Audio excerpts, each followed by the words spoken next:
La peur. La peur anéantit le rêve de plusieurs façons.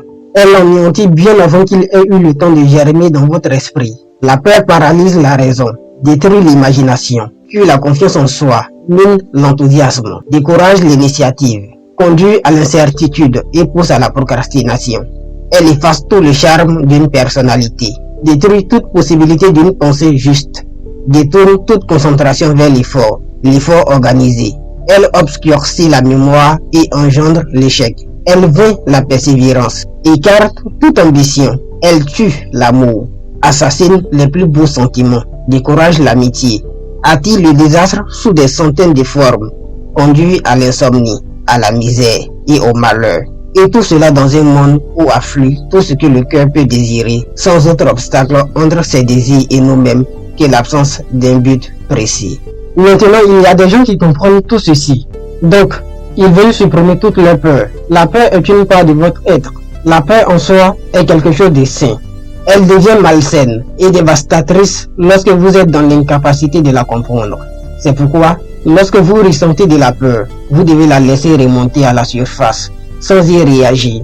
Lorsque vous désirez connaître quelqu'un, qu'il s'agisse d'un ami ou d'un ennemi, que faites-vous? Vous créez de la proximité avec ce dernier. Cela vous permet de garder un œil sur la personne.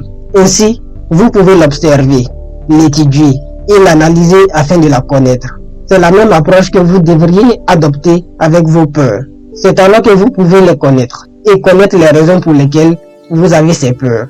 Par conséquent, vous pourrez les contrôler et les utiliser en votre faveur. Vous ne seriez plus victime de vos peurs. Ce n'est pas tant nos peurs qui nous font peur, mais plutôt la représentation mentale que nous nous faisons de nos peurs. Nous pensons parfois qu'il existe une personne sans peur, mais une personne sans peur, ça n'existe pas.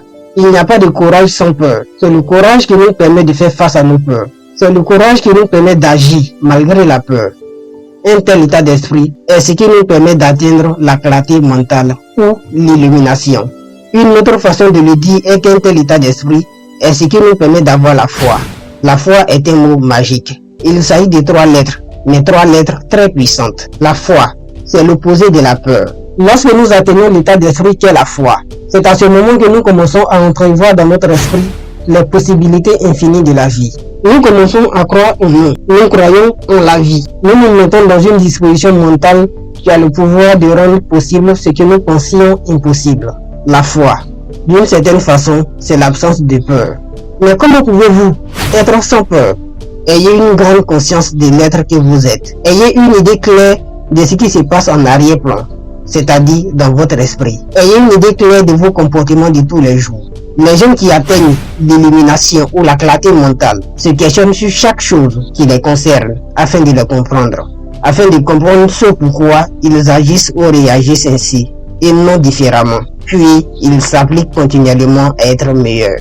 Nous croyons en beaucoup de choses. Si vous y réfléchissiez un instant, vous réaliseriez que la vie d'une personne prenne une direction ou une autre est le résultat des croyances qu'elle entretient dans son esprit. C'est pourquoi, si vous désirez avoir plus de contrôle ou de maîtrise, il est absolument important de développer une foi absolue avec laquelle vous opérez. Je parle d'une foi active et non passive.